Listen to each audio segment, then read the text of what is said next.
Thank you, Danny, and good morning, everybody. Kia ora, everybody. When I say kia ora, I expect a reply in the same sense, kia ora to you. Kia ora, everybody. Wow, thank you.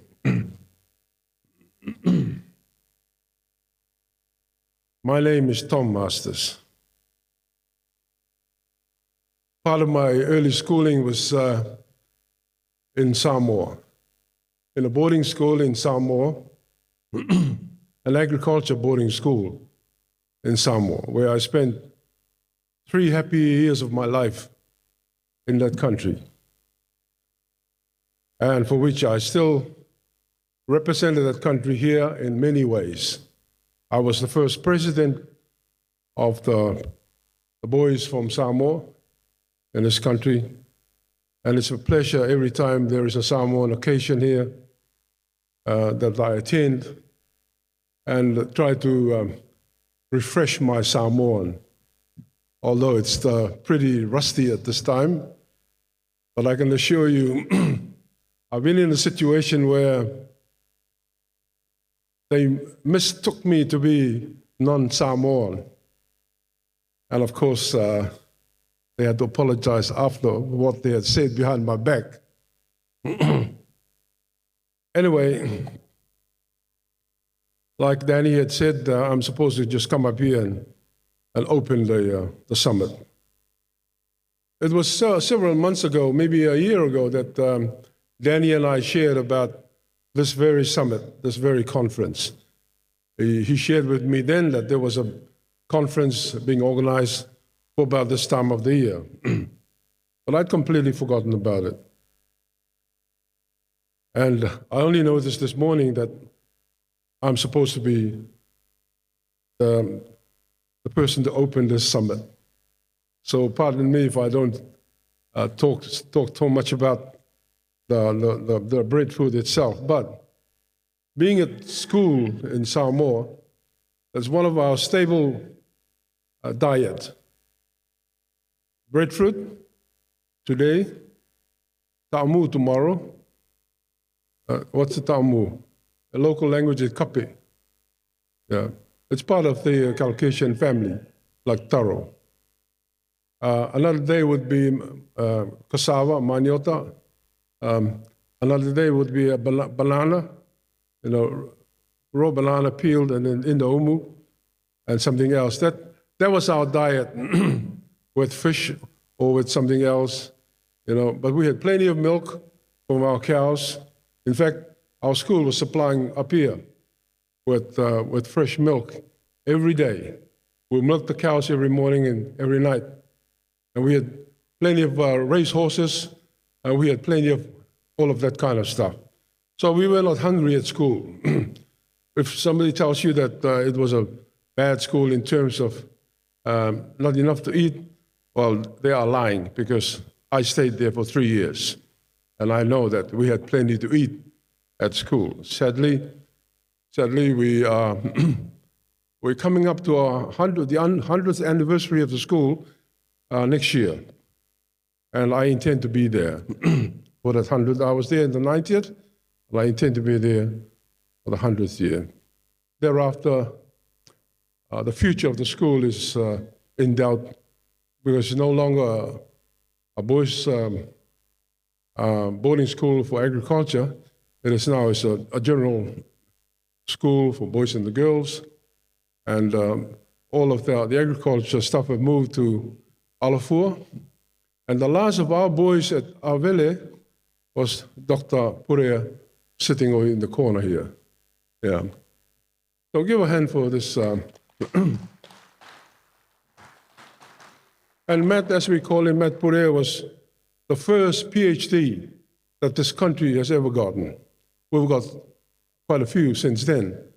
But Matt, from the agriculture discipline, was the first PhD that this country received. And I have a high regard for my colleague. I'm glad to see him here. Not too long ago, I was in New Zealand. I had to go to New Zealand to present to him a Queen's Award. And I'm really pleased to see Matt and Teresa and your sister here this morning. What do I know about kuru? Not much. I read somewhere that the breadfruit, I might be wrong, originated in Southeast Asia, Malaysia, Indonesia, around there. And it was brought into the Pacific through Micronesia, Melanesia, and eventually into the Polynesian Triangle. The Polynesian Triangle is the farthest point, Hawaii in the north, New Zealand in the south, and East Island in the east. That's the Polynesian Triangle.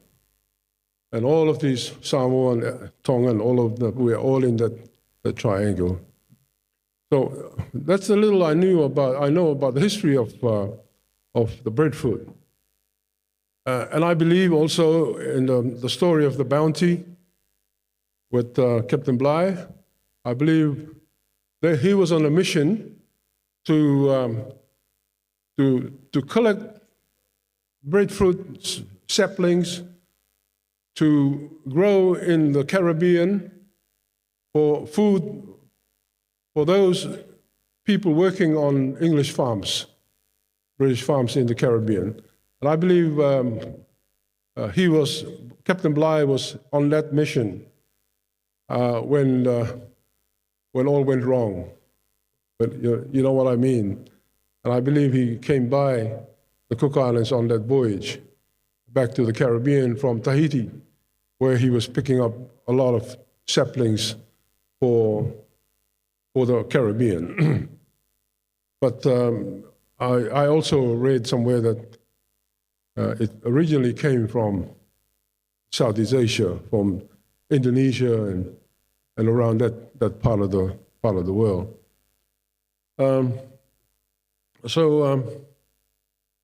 Yes, and Pa Ariki spoke about the life here in the Cook Islands in the early days when we had not much to fall back on in terms of what we eat.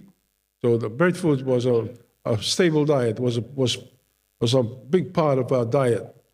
When I married my wife, they have a lot of breadfruit trees around their place. I'm a town boy, she's from the western side of the island. Breadfruit galore.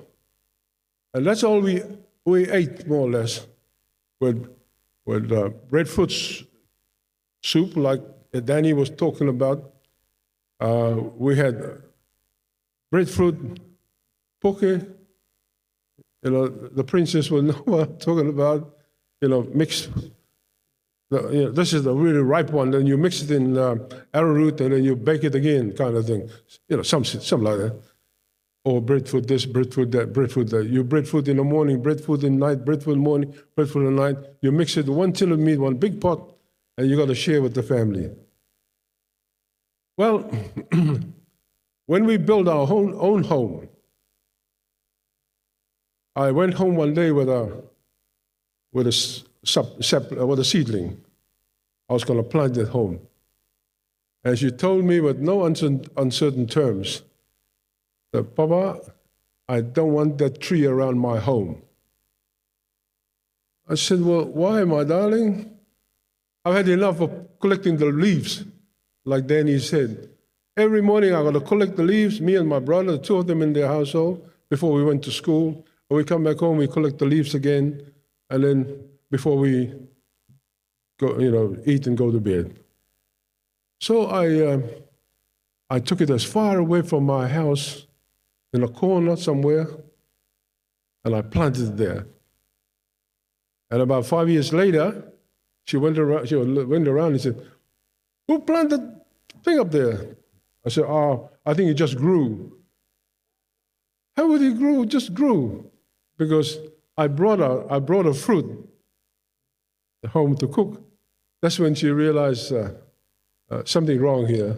And she found out that I'd planted that tree around the corner. It's growing now. It's growing now. And if you want cuttings from it, well, you do what you have to do, but I'll have to charge you. Because it took me a whole lot of effort to put it down there. Anyway, look, ladies and gentlemen, it's a pleasure to have you here in Rarotonga today and for as long as the conference lasts. And wish you all the very best for the conference and your stay here. If you've got time to go to the other islands, I encourage you to go to the islands. The beauty of the Cook Islands, don't tell any Rarotongans, eh? It's in the outer islands. It's in the outer islands, yeah. There's Southern Island, there's Mauke, Mitiaro, Atu. In the south, there's Mangaya, there's Aitutaki.